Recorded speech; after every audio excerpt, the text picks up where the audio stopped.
전능하신 아버지 하나님, 우리를 주의 자녀 삼아주시고 말씀의 백성으로 불러주셔서 감사합니다.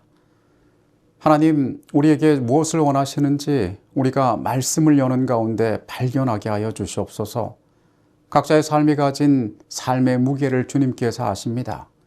우리 각자에게 가장 필요한 기별로 가장 필요한 음성으로 이 시간 역사하여 주시옵소서. 예수 그리스도 이름으로 기도합니다. 아멘. 빌립보서 2장 14절에서 바울은 빌립보 성도들에게 모든 일을 원망과 시비가 없이 하라고 권면하고 있습니다. 교회라는 공동체는 연합하기 참 어려운 집단이기도 합니다. 정말 많은 헌신과 노력이 없이는 연합을 유지하기가 어려운 곳이 바로 교회인 것을 바울도 알고 있었습니다. 교회 안의 연합은 그리스도와의 연합, 그리고 그분의 말씀에 대한 순종의 결과로서만 가능할 수 있습니다. 인간이 만든 어떤 훌륭한 제도나 또한 특정한 사람들의 양보와 노력이 아니라 그리스도와 연합하고 그분의 말씀에 그 구성원들이 순종할 때에 교회의 연합이 일어나게 된다는 것입니다. 빌립보서 2장 15절에 나오는 세상에서 그들 가운데 빛들로 나타난다는 말을 쉬운 성경은 어두운 세상에서 밝은 빛을 발한다라고 번역하였습니다. 하나님께서 우리를 세상에 빛을 전하는 존재로 부르셨습니다. 그렇기에 우리의 믿음의 공동체 안에서의 연합은 매우 중요한 것입니다. 오늘의 주제는 어두운 세상의 빛입니다. 우리가 빛을 더 선명히 느끼는 방법이 있는데 그것은 우리가 더 어두운 곳에서 빛을 바라볼 때입니다. 그것이 비록 작은 빛이라 할지라도 어두운 환경에서는 그것이 더욱 선명하게 우리에게 보이게 되어 있습니다. 말씀은 우리를 빛의 역할을 감당해야 하는 존재라고 이야기하고 있습니다. 세상을 뒤덮은 어두움, 그들의 도덕적 타락과 이 땅이 가지고 있는 진리에 대한 목마름, 이 땅의 여러 가지 황폐함을 바라볼 때에 우리가 만약에 빛을 가졌다면 우리가 가진 이 빛은 세상 가운데에서 더 분명하게 대비되어 드러나게 될 것입니다. 이 세상은 이 세상을 통치하는 질서가 있는 곳입니다. 우리 역시 이 세상에 속해 살아가는 사람들입니다. 그렇기 때문에 우리 역시 세상의 질서와 방법에 익숙해져서 우리가 가져야 할 고유한 빛들을 잃어버린 채로 우리가 살아갈 수 있습니다. 우리에게 가장 중요한 것들은 그리스도께 받은 그 고유한 빛을 잃어버리지 않는 것입니다. 우리가 비록 죄의 세상에 태어나서 죄 가운데 살아가는 존재들이지만 우리는 빛을 받아 빛의 역할을 감당해야 하는 존재들이기 때문에 그렇습니다. 빌립보서 2장 15절과 16절의 말씀을 봅니다. 이는 너희가 흠이 없고 순전하여 어그러지고 거스르는 세대 가운데서 하나님의 흠없는 자녀로 세상에서 그들 가운데 빛들로 나타나며 생명의 말씀을 밝혀 나의 다름질이 헛되지 아니하고 수고도 헛되지 아니하므로 그리스도의 날에 내가 자랑할 것이 있게 하려 함이라.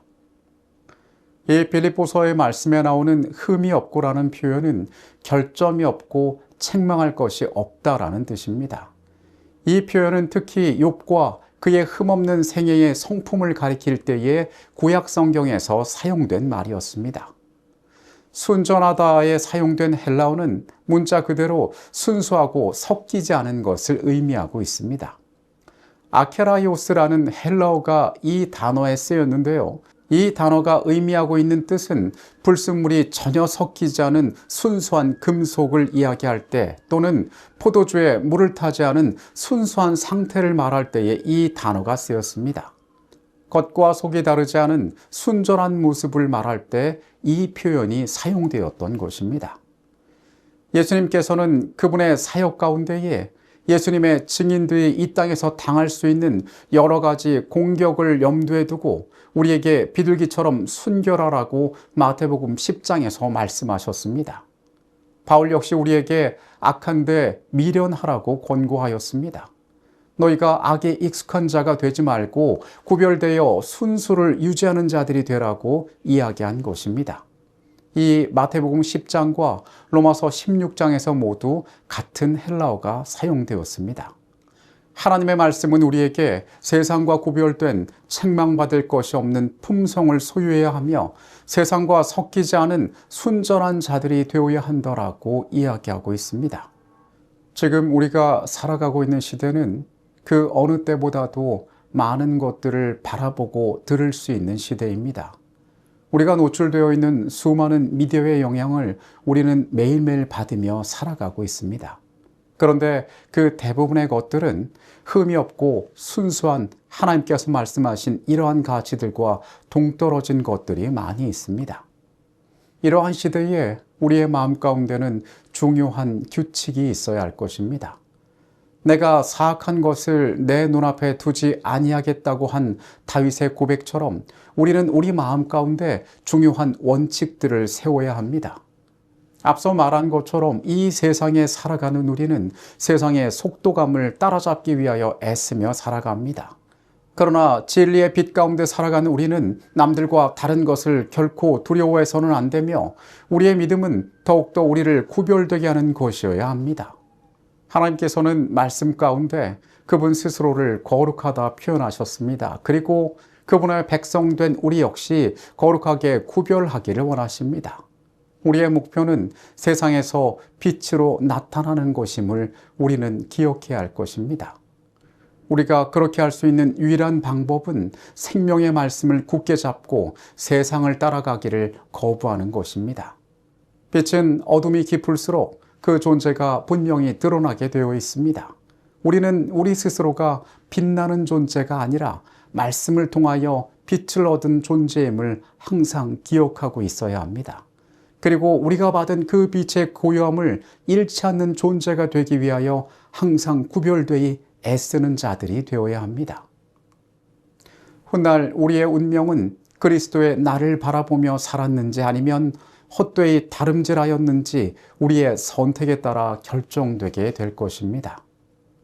우리는 악이 가득한 세상에서 빛으로 부르심을 받은 존재들입니다. 말씀을 굳게 붙잡고 세상과 구별된 모습으로 어두움에 따르지 않고 주님께서 구별하신 우리의 삶을 통하여 주님의 오실 날을 기다리며 살아가는 것이 우리의 사명임을 잊지 않게 되시기 바랍니다. 철학자가 구원의 빛을 외면하는 것은 그가 자랑하는 학설을 부끄럽게 하는 까닭이며 속인이 거절하는 것은 그것이 그를 세속적 우상에게서 분리시킬 것이기 때문이다. 바울은 사람이 그리스도를 사랑할 수 있게 되거나 믿음의 눈으로 십자가를 볼 수 있게 되기 전에 그분의 품성을 깨달아야 한다는 사실을 알았다. 영혼을 통해 구속받은 자들의 과학과 노래가 될 연구는 이 세상에서 시작되어야 한다. 십자가의 빛을 통해서만 인간 영혼의 참 가치를 평가할 수 있다.